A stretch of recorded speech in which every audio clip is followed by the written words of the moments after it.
오늘도 우리 주님 은혜가 우리 가운데 함께하기를 주의 이름으로 축복합니다. 하나님을 믿지 않는 사람들, 또 나는 무신론자라고 말하는 사람들은 항상 자기 야망과 욕망 문제 해결이 인생의 목적입니다. 그러므로 그들은 나는 신을 믿지 않는다고 말하면서도 큰 문제를 만나면 신을 찾고 신에게 기도하는 것을 볼 수가 있습니다.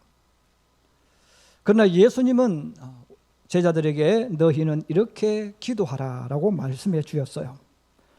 예수님이 우리들에게 알려주신 기도의 첫 번째를 지난주에 말씀드렸어요. 너희가 무엇을 기도해야 되는가? 물론 기도 제목이 많을 거예요. 그럼에도 불구하고 주님은 말씀합니다. 하나님의 이름을 위해서 기도하라. 하나님의 영광을 위하여 기도하라 하셨습니다. 여러분, 우리가 하나님의 영광을 나타내는 것, 하나님의 이름을 위하여 살아가는 방법, 이것은 내가 십자가 지는 겁니다. 그러므로 우리는 기도할 때 하나님 아버지 누구를 변하게 해주세요가 1번 기도가 되면 안 된다는 거예요. 여러분, 그 기도를 하지 말라는 게 아니에요. 그 기도는 꼭 필요한 기도입니다. 그러나 너가 삶을 살아갈 때 하나님의 사람이라면 순서가 바뀌어야 된다는 거죠. 그 첫 번째는 주님 저를 변하게 해주세요. 이게 항상 기도의 1번 순서가 되어져야 됩니다. 주님을 믿는 제가 어디 가든지 제가 십자가 지게 해주세요. 그 십자가 지는 그 길을 선택하고 십자가 지는 그 길을 걸어가도록 해달라는 것, 이것이 바로 기도의 1번 순서라는 겁니다. 십자가를 지는 신앙인이 들어가는 곳에는 이 승리와 평화 그리고 사랑과 웃음이 항상 나타납니다. 승리와 평화, 사랑과 웃음을 만들어내는 사람을 그리스도인이라 불렀습니다. 또 이렇게 사는 사람에게서 나는 향기를 그리스도의 향기라고 말을 했어요. 그러므로 하나님을 올바로 믿는 사람의 인격과 말과 행동에는 반드시 그리스도의 향기가 나타나는 것이죠. 우리가 일부러 내 몸속에 향수를 뿌리지 않아도 바로 주님이 말씀하신 이 기도와 삶이 되어지면 우리 인격 속에서, 말 속에서, 행동 속에서 저절로 그리스도의 향기가 나온다는 겁니다. 뿜어져 나온다는 거예요. 오늘 주님은 우리들에게 두 번째로 너희가 기도해야 될 순서를 말합니다. 나라가 임하기를 기도하라는 거예요. 여러분, 나라가 임하기를 위해 기도하라는 말은 주님의 나라, 주님이 통치하는 사람이 되게 해달라는 그 기도를 하라는 것입니다. 여러분, 왜 주님은 제자들에게 주님의 나라가 임하도록 주님이 통치하는 사람 되기를 위해서 기도하라고 하실까요? 첫 번째입니다. 한번 따라해 주세요. 성도는 하나님의 통치를 받아야 하기 때문이다. 여러분, 성도는, 예수 믿는 사람은 하나님의 통치를 받아야 합니다.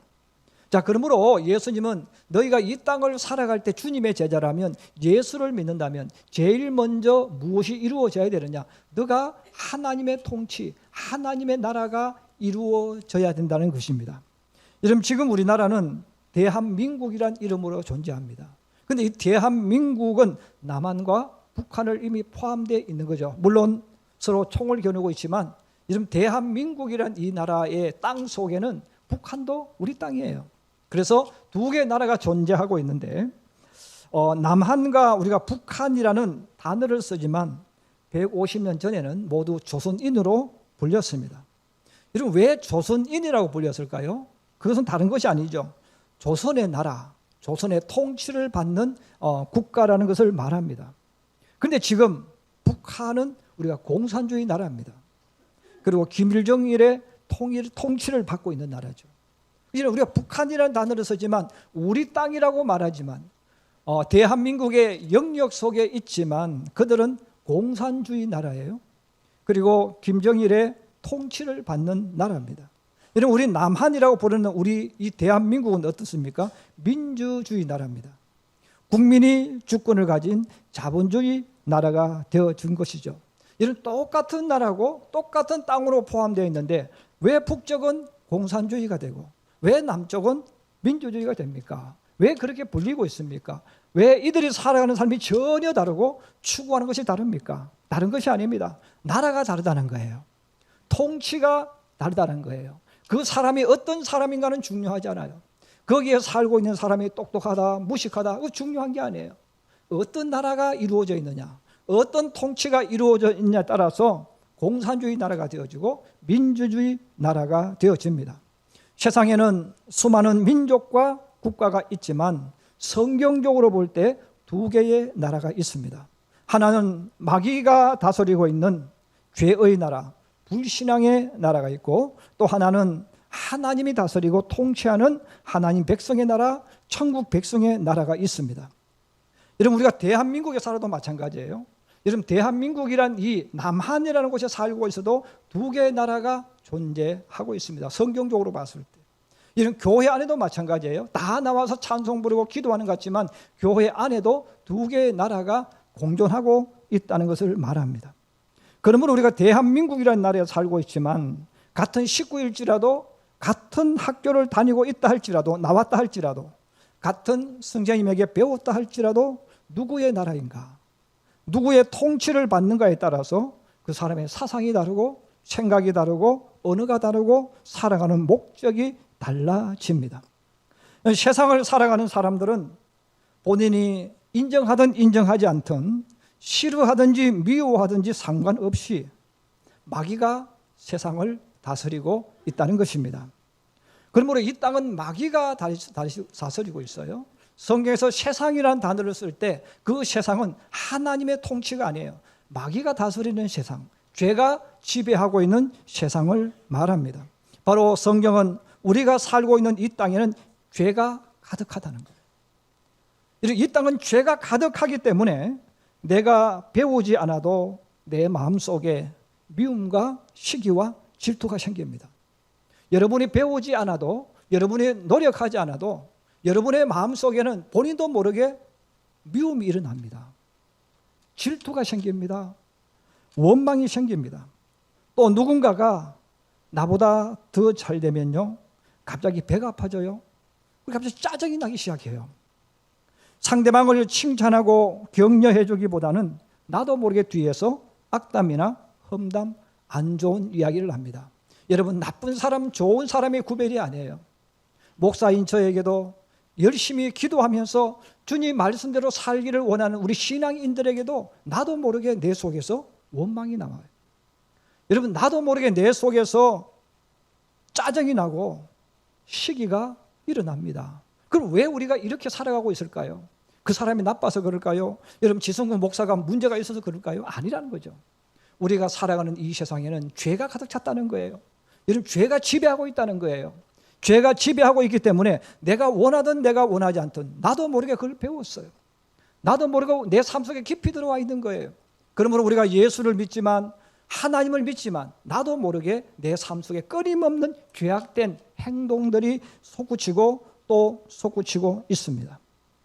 그러면 우리는 늘 실망하고 또 절망하는 거죠. 하나님, 제가 주님 말씀 살고 싶은데 또 왜 제가 이렇게 실수할까요? 주님, 정말 저는 주님 바로 믿고 싶습니다. 그런데 왜 하나님 제가 이렇게 흔들리며 살고 있을까요? 이런 그 사람이 잘못해서 그런 게 아니에요. 그 사람이 나빠서 그런 게 아니에요. 우리가 살고 있는 이 땅에는 죄가 가득 찼다는 거예요. 죄의 지배를 받고 있다는 거예요. 그 죄의 지배를 받고 있기 때문에 우리도 모르게 이 세상의 것이 자꾸만 나와요. 여러분, 실제로 우리 많은 예수 믿는 사람들이 세상을 살아가면서 세상의 영향을 얼마나 많이 받습니까? 제가 설교 시간에 결혼에 대한 이야기를 굉장히 많이 해요. 여러분, 결혼에 대한 이야기를 많이 하지만 예수 믿는 사람들도 결혼해서 살면서 행복하지가 않대요. 여러분, 부부가 계속 싸워요. 왜 싸울까요? 그 사람이 나빠서 그렇게 할 거 아니죠. 여러분, 우리는 자꾸 세상의 것을 배우는 거예요. 세상의 통치를 받고 있는 거예요. 마귀의 통치가 계속 우리에게서 일어납니다. 왜? 내 주변에 보니까 다 그렇게 살거든요. 여러분, 방송을 틀면 계속 그런 이야기해요. 그 세상은 뭘 이야기합니까? 너가 세상의 주인이야. 그 세상은 너가 세상의 주인이니까 너가 행복해야 돼. 계속 가르치는 거예요. 여러분, 내가 세상에서 주인공이 되어지고 너가 행복해야 된다고 가르치면요, 굉장히 듣기 좋은 소리 같아요. 여러분, 그런데 그 말은 뒤집어 무슨 말입니까? 내가 행복하기 위해서는 너는 죽어야 돼. 예. 여러분, 가정에서 똑같은 거예요. 여러분, 가정에서 내가 행복해지려고 하면 누군가가 희생해야 되는 거예요. 근데 아무도 희생을 안 하려고 그래요. 아무도 힘든 일을 안 하려고 해요. 그러면 그 부부 어떻게 되겠어요? 정답은 간단해요. 헤어지면 돼. 이혼하면 되는 거예요. 너무너무 쉬워요. 여러분, 아이를 낳지 않으려고 그래요. 왜 아이를 낳지 않으려고 합니까? 성경은 번성하고 생육하라고 계속 가르치는데 왜 우리 예수 믿는 사람들은 아이를 낳지 않으려고 할까요? 또 우리 부모들도 그래요. 야, 너 힘들어. 애 그만 낳아. 하나만 낳아. 왜? 너의 인생을 살아. 그게 세상에 가르치는 거예요. 성경의 가르침이 아니에요. 근데 우리는 그 영향을 받고 있는 거예요. 그리고 자기가 잘난 것처럼, 자기가 똑똑한 것처럼 계속 그렇게 이야기하는 거예요. 너 행복하게 살아야 돼. 너가 편하게 살아야 돼. 그러려면 애를 낳지 마라. 애를 하나만 낳아라. 이런 그건 자기 생각이죠. 마귀의 생각이에요. 근데 우리는 나도 모르게 그게 시대를 앞서가는 것 같이 느껴지고 세상에서 멋있게 사는 것처럼 느껴지는 거예요. 그 왜 그럴까? 그 사람은 세상의 지배를 받고 있어요. 오늘 주님은 말씀하는 겁니다. 너희는 하나님의 사람이라면 하나님의 통치를 받으라는 거예요. 하나님의 나라가 이루어져야 된다는 거예요. 여러분, 하나님의 나라가 이루어지면 절대로 그런 소리 할 수 없어요. 왜? 하나님이 주시는 말씀이 뭡니까? 너는 생육하고 번성하여 땅을 정복하고 다스리라는 거예요.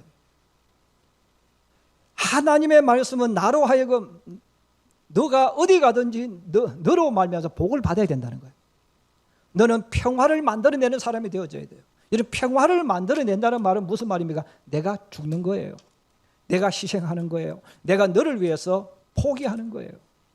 성경은 계속 그렇게 우리에게 말씀해 주시는데 예수 믿는 우리가 어느 순간부터 세상의 것으로 자꾸 받아들이고 그게 옳은 줄 알고 또 TV나 방송에서 주변에서 계속 그렇게 떠들고 방송에 넣으면 그게 멋있어 보이는 거예요. 우리 그 지배를 계속 받으면서 지금 교회 속에 깊숙이 그 문화가 들어있어요. 우리 예수 믿는 사람 어느 누가 여기에 대해서 나는 아니야 이렇게 말할 수 있습니까? 하나님의 통치가 아니라 마귀의 통치가, 죄의 통치가 우리에게 오고 있는 거예요. 그러므로 예수님께서 제자들에게 말씀합니다. 나와 같이 걸어가려면 하나님의 자녀가 되려면 기도해야 돼요. 무엇입니까? 하나님의 나라가 임하도록 하나님의 통치가 임하도록 기도하라는 것입니다. 오늘도 주님 앞에 나와 믿음의 길을 걸어가는 우리 성도 여러분, 저와 여러분에게 하나님의 나라가 임하기를 원합니다. 하나님의 통치가 이루어지기를 주의 이름으로 축복합니다. 그래서 하나님의 통치가 이루어지면 내가 복의 권원이 먼저 되어지고 그 다음에 나를 만나는 사람을 복이 있는 길로 이끌어가는 거예요. 나를 만나는 사람들을 웃게 만드는 거예요. 이게 하나님의 통치입니다. 예수를 믿는 사람 중에도 크게 바로 두 종류의 사람이 있습니다. 첫째는 사울 왕과 같은 신앙인입니다. 사울은 베냐민 지파 사람입니다. 그러므로 베냐민 지파도 12지파 가운데 하나이기 때문에 어렸을 때부터 신앙 교육을 받았고 어릴 때부터 제사를 드렸고 성경 훈련을 받았어요. 어렸을 때 교회를 나갔어요. 그런데 중요한 것은 그 마음속에 하나님이 없었다는 거예요. 그 중심에 하나님이 없었다는 거죠. 물론 사람들의 눈으로 보았을 때 사람 마음 중심에 있는 하나님을 우리는 볼 수가 없어요. 왜? 똑같이 교회 나오고 똑같이 예배드렸고 똑같이 찬송하고 똑같이 집으로 돌아가기 때문에 그의 마음속에 하나님이 있는지 없는지 몰라요. 그런데 성경 사무엘상 15장에 보면 표가 나와요. 바로 사울이 왕이 된 이후 행동을 보면 나옵니다.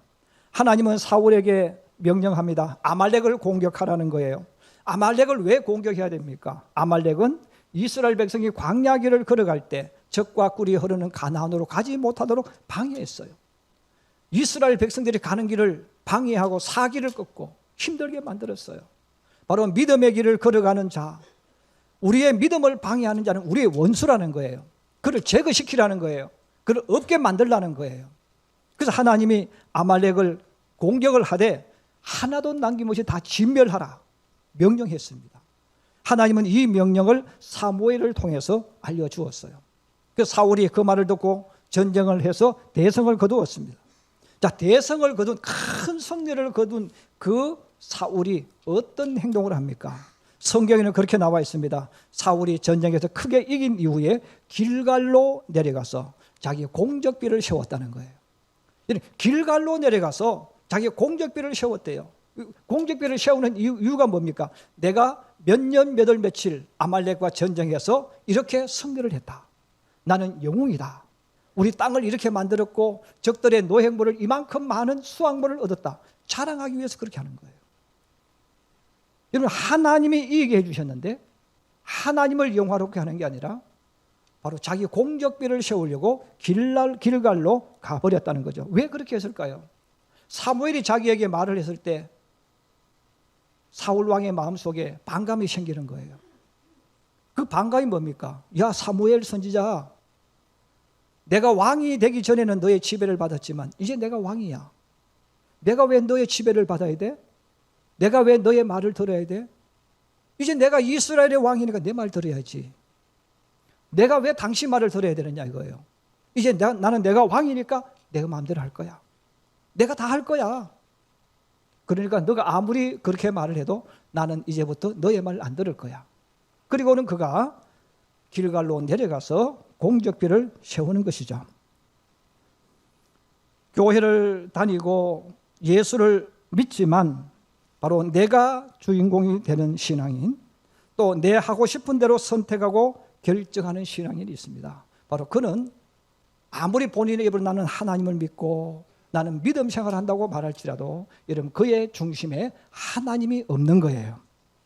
그래서 하나님이 없는 것은 그의 행동을 보면 알 수가 있다는 거죠. 그럼 어떤 행동합니까? 하나님 말씀에 따라가지 않죠.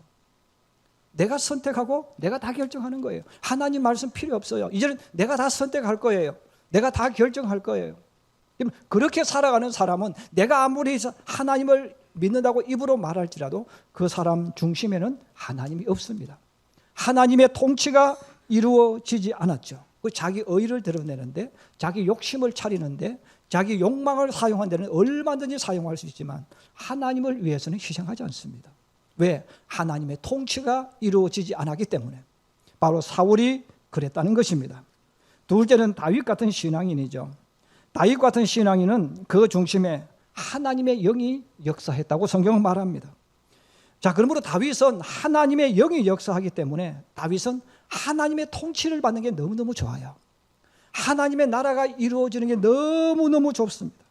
다윗은 왕이 된 이후에 예루살렘을 힘들게 정복을 하고 그 예루살렘 이름에 자기 이름을 갖다 붙입니다. 그래서 예루살렘 성을 다윗성 이렇게 붙였어요. 그리고 예루살렘이라는 성이라는 말과 다윗성은 똑같은 의미로 포함되어졌습니다. 예루살렘을 점령한 다윗이 가장 먼저 한 것이 뭡니까? 하나님의 법궤를 예루살렘으로 모시고 오는 거예요. 여러분, 내가 지금 이스라엘 왕이에요. 그런데 내가 이스라엘 왕인데 하나님의 법궤를 모시고 온다는 것은 내 위에 또 다른 왕을 모시고 오는 거예요. 여러분, 사울 같은 사람은 하나님을 싫어했어요. 왜? 내가 왕인데 내가 이제 누구의 통치를 받느냐 이거예요. 선지자를 싫어했어요. 내가 왜 선지자의 말을 들어야 되는가? 내가 이제는 다 할 수 있다는 거예요. 그런데 다윗은 더 강력한 왕이 되어졌지만 반대였어요. 하나님의 법궤를 예루살렘으로 가져오는 일에 너무 기뻐하고 좋아했습니다. 이런 법궤가 들어오는 순간 예루살렘의 주인은 다 하나님이 됩니다. 법궤가 들어오는 순간 다윗은 법궤 앞에 무릎을 꿇어야 합니다. 법궤가 들어오는 순간 다윗은 하나님의 통치를 받아야 됩니다. 그런데도 다윗은 법궤를 모십니다. 그리고 법궤를 모실 뿐 아니라 그 앞에서 춤을 추면서 기뻐하고 즐거워했다는 거예요. 여러분, 다윗이 이렇게 할 수 있었던 그 이유가 뭘까요? 이것은 하나님의 나라가 내게 임하면 어떤 일이 일어나는가를 다윗이 가장 잘 알았습니다. 그리고 여러분, 다윗이 가장 잘 알았기 때문에 다윗이 하나님 앞에 고백한 성경에 수많은 찬양과 기도가 있는데 그 중에 하나가 568장 10편 23편입니다. 우리 찬양 같이 한번 불러보겠습니다. 하나님은 나의 목자시니.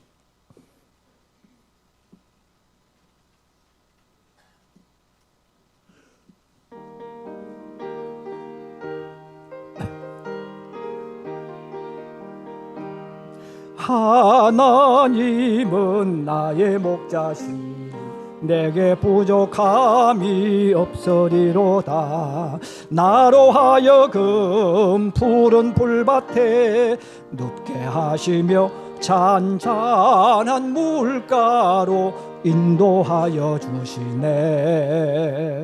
내 영혼을 구원하시오니 내게 감사함이 넘치나이다. 나로 하여금 모든 고난을 참게 하시며 하늘의 평안을 입게 하여 주시네.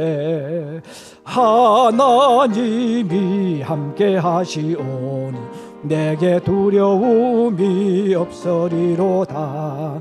나로 하여금 땅에 살아도 진리 안에서 이기고 이기게 항상 능력 주시네. 할렐루야. 이 목자의 통치를 받는 양은 축복된 양입니다. 다윗은 이것을 가장 잘 알았던 사람이에요. 왜? 내가 목자였기 때문에. 그러므로 다윗은 세상에서 가장 축복된 사람이 누구일까? 이걸 알았다는 거예요. 하나님의 나라, 하나님의 통치를 받는 사람이라는 겁니다. 왜냐하면 땅에 살아도 진리 안에서 이기고 이기는 능력을 주시기 때문입니다. 그러므로 다윗은 양과 목자의 관계를 가장 잘 알았기 때문에 양에게 가장 행복할 때가 누굽니까? 목자예요. 여러분, 성도가 이 땅에 살아갈 때 가장 복된 성도는 누구일까요? 하나님의 나라가 이루어지는 거예요. 하나님의 통치가 이루어지는 겁니다. 그러므로 다윗은 늘 주님한테 기도할 때 그 기도죠. 하나님의 나라가, 하나님의 통치가 이루어달라는 거예요. 예수님도 그래서 제자들에게 너희가 기도할 때 먼저 기도해야 될 것이 뭐냐? 이 땅에 살지만 하나님의 나라가 이루어지기를 위해 기도하라는 거예요. 두 번째로 하나님의 나라가 임하게 하는 방법에 대해서 잠깐 말씀 전하려고 합니다. 축구를 몰라서 축구를 못하는 사람은 없어요. 축구를 일반인들이 못하는 이유는 능력 없기 때문에 못하는 것이 아닙니다. 축구 못하는 이유는 아주 단순해요. 제대로 교육을 받지 않았고 꾸준하게 훈련하지 않았기 때문에 그래요. 그러므로 누구든지 제대로 교육을 받고 꾸준하게 훈련을 받으면 그 사람은 수준 높은 축구를 할 수가 있습니다. 하나님의 나라가 임하는 것, 하나님의 통치가 이루어지는 것도 마찬가지입니다. 내가 믿음이 없어서 하나님의 나라, 하나님의 통치가 이루어지지 않는 것이 아닙니다. 성도들이 하나님 말씀 그대로 가지고 훈련만 하면 저절로 하나님의 나라, 하나님의 통치가 이루어집니다. 성경에는 하나님의 나라, 하나님의 통치가 이루어지는 방법을 이야기하는데 저는 두 가지를 짧게 말씀드리려고 합니다. 첫 번째, 한번 따라해 주세요. 하나님의 말씀을 내 속에 풍성히 차도록 만들어야 한다. 예. 너희 속에, 골로새서 3장 16절에 말씀합니다. 그리스도의 말씀이 너희 속에 풍성히 거하게 하라. 예. 하나님의 말씀이 너희 속에 풍성히 거하도록 하라는 거예요. 골로새 지역은 하나님을 믿지 않는 이방인의 나라, 터키에 있는 지역입니다. 그러므로 이 지역은 그리스와 로마의 문화가 가득했던 곳이죠. 골로새에 살고 있는 사람들은 그리스의 영향을 받았어요. 로마의 영향력을 받았습니다. 그러므로 그들의 머릿속에는, 생각 속에는 욕망과 야망이 가득했고 또 그것을 얻는 것이 당연하게 느껴졌습니다. 자, 근데 그들이 예수를 믿었어요. 하나님 백성이 되어졌어요. 우리가 어떻게 하면 이 땅에서 복의 근원이 될 수 있을까요? 우리가 이 땅에 사는 동안 어떻게 하면 리더자가 되어질 수 있을까요? 어떻게 하면 하나님이 원하시는 그 길을 걸어갈 수 있을까요? 내가 어떤 선택을 하게 되어질 때 하나님이 원하시고 기뻐하는 그 선택을 어떻게 할 수 있을까요? 오늘 하나님은 사도 바울을 통해 말씀하는 거예요. 너희 속에 그리스도의 말씀을 가득 채워 넣어라. 우리 속에 그리스도의 마음을 가득 채워 넣으라는 거예요. 우리 성도들 가운데는 성경을 읽으면서 이렇게 읽는 분들이 굉장히 많아요. 예를 들어서 창세기 1장을 읽었어요. 창세기 1장을 정독을 했습니다. 그리고 2장으로 딱 넘어가서 2장을 읽는데 앞에 장이 하나도 기억이 안 나요. 그러면 본인 스스로가 나는 머리가 왜 이럴까, 왜 나쁠까, 왜 기억이 안 나지 하고 다시 1장으로 또 되돌아가요. 그 사람은 바보예요. 여러분 성경은 다른 책도 마찬가지예요. 여러분 성경은 창세기 1장을 읽고 2장을 읽을 땐 잊어버려야 돼요. 그래야 2장을 받아들일 수가 있어요. 그리고 3장을 읽을 때는 2장을 잊어버려야 돼요. 그래야 3장을 받아들일 수 있어요. 그런데 잊어버리는 게 아니고 내 속에 입력이 되는 거예요. 그리고 다 읽고 나면 읽었던 부분들이 떠오르기 시작해요. 그 과정을 계속하는 거예요. 그 과정을 계속하다 보면 어느 순간에 말씀과 말씀이 살아서 움직이기 시작해요. 그런데 우리 성도들이 그렇게 읽느냐, 성경 읽느냐, 성경을 많이 읽지 않습니다. 여러분 우리 가장 쉽게 얘기할 수 있는 게 뭐냐면 어떤 분은 화를 잘 내는 분이 있어요. 어떤 일이 터지면 막 화를 내요. 화를 잘 내는 분은 왜 화를 잘 내는지 아세요? 그의 속에 화를 가득 채워놓았기 때문에 그래요. 근데 그는 살아오면서 그 속에 누가 어떤 일이 있을 때마다 전부 다 화를 가슴에 자꾸 쌓아놓는 거예요. 그 쌓아놓으니까 누가 툭 건드리면 팍 짜증내버려요. 여러분 욕자라는 분은 왜 욕자랄까요? 계속해서 욕을 훈련해서. 예. 저희 고모님이 돌아가셨지만 장사를 하셨는데 음식 장사를 하셨어요. 그러면 온갖 사람들 만나서 장사를 하는데 식사로 오는 분들이요 고급스러운 말 쓰는 분이 아무도 없어요. 전부 다 이게 저게 예. 이게 저게 예. 예. 입에서 항상 예. 이게 저게 예. 계속 그렇게 말해요. 근데 여러분 우리 고모님이 나쁜 분이 아니에요. 정말 예쁘시고 품 있는 분이에요. 근데 그 사람들 만나서 장사할 때가 되어지면 그냥 막 그런 소리가 청산유수로 나와요. 왜 그렇습니까? 계속 그 말을 썼거든요. 내 속에 그 말을 가득 채워 넣었어. 그래서 가득 채워 넣으니까 그 사람만 만나면 사람으로 안 보이고 꼭 새끼로 보여. 전부 새끼요. 여러분들이 가만히 한번 삶을 되돌아보세요. 여러분 짜증 잘 내는 사람, 혈기 잘 부리는 사람요, 또 뒤로 돌아서서 욕자라 험담하는 사람들요, 절대로 나빠서 그런 게 아니에요. 그 사람 속에 자꾸 그걸 채워 넣었어. 하다 보니까 나도 모르게 입만 열면 험담이 나오고 누가 무슨 이야기하면 터집 잡고. 왜? 내 속에 터집이 가득 차 있으니까. 그래서 오늘 주님은 말씀하는 거예요. 너희 속에 하나님 말씀을 가득 채워 넣어라. 예, 하나님 말씀을 풍성히 거하게 하라는 거예요. 하나님 말씀을 풍성히 넣고 계속 넣으면요, 나도 모르게 이세하다가 나도 모르게 아멘이 나오고 감사가 나와요. 바뀌어지는 거예요. 그러므로 하나님은 골로새 교인들에게 말하는 거예요. 어떻게 하면 하나님이 내게 이루어질 수 있을까? 간단하다는 거예요. 하나님 말씀을 풍성히 채우라는 거예요. 여러분 내가 믿음 없다고 말하지 마세요. 여러분이 하나님 말씀을 안 읽으니까, 묵상을 하지 않으니까 여러분에게 하나님의 나라가 이루어지지 않는 거예요. 여러분 하나님 말씀을 읽고 또 묵상하고 또 묵상해 보세요. 반드시 하나님의 나라가 이루어지게 될 줄로 믿습니다. 두 번째로 여러분 성령으로 세례를 받아라 말씀하셨어요. 부활하신 예수님께서 성천하시기 전 제자들에게 하신 명령이 있습니다. 사도행전 1장 4절에서 5절입니다. 예루살렘을 떠나지 말고 내게서 들은 바 아버지께서 약속하신 것을 기다리라. 요한은 물로 세례를 받았으나 너희는 몇 날이 못되어 성령으로 세례를 받으리라. 예수님은 제자들에게 능력을 주지 않았어요. 예수님은 제자들에게 돈을 주지 않았어요. 예수님은 제자들에게 권력을 주지 않았어요. 아무것도 안 주셨어요. 여러분 아무것도 주지 않으시면서 제자들에게 명령을 한 거예요. 너희가 몇 날이 못되어 성령으로 세례를 받을 테니까 예루살렘에서 기도하라는 거예요. 성령으로 세례를 받으라는 거예요. 그 성령으로 세례를 받으라고 하신 이유가 뭡니까? 성령이 내게 임했다는 말, 성령을 받았다는 말은 하나님의 나라가 임한다는 거예요. 하나님의 통치가 일어난다는 거예요. 우리 한번 따라해 주세요. 믿음이 능력이다.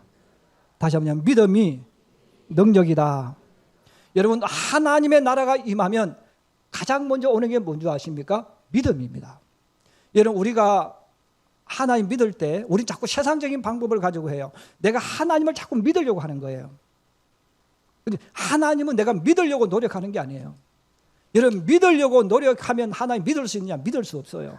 왜냐하면 성경에 나오는 모든 말씀은 우리 사람의 능력으로는 이해할 수 없는 거예요. 내가 받아들일 수 없는 거예요. 근데 성령이 내게 역사하면 그냥 믿어지는 겁니다. 성경은 믿어지는 것이지 내가 노력해서 성경 공부해서 믿음이 만들어지는 게 아니에요. 믿음은 하나님이 주시는 줄로 믿습니다. 그 하나님이 우리에게 주시는 믿음은 무엇을 통해서 놉니까? 성령이 임해야 돼요. 성령이 임하기 때문에 주님은 능력도 주지 않고 권력도 주지 않고 돈도 주지 않았어요. 그런데 성령이 임하면 나머지 따라온다는 거예요. 그러므로 우리 예수님은 제자들에게 성령으로 세례를 받아라, 그 말씀을 하신 이유가 뭡니까? 하나님의 통치, 하나님의 나라가 너희는 이루어져야 돼. 그 하나님의 나라가 이루어지면 하나님의 능력이 나타난다는 거예요. 이제 결론을 맺으려고 합니다. 우리 신앙인들이 교회에 나와서 봉사를 하고 예배를 드릴 때 두 가지 모습으로 크게 나눠집니다. 첫 번째는 자기 열정과 열심으로 봉사하고 예배를 드리는 겁니다. 열심히 봉사해요. 또 열심히 나와서 예배를 드려요. 그런데 자기 마음대로 되지 않거나 마음에 상처가 생기면 그 사람은 봉사를 하지 않습니다. 왜 그럴까요? 하나님의 나라가 이루어지지 않기 때문에 그래요.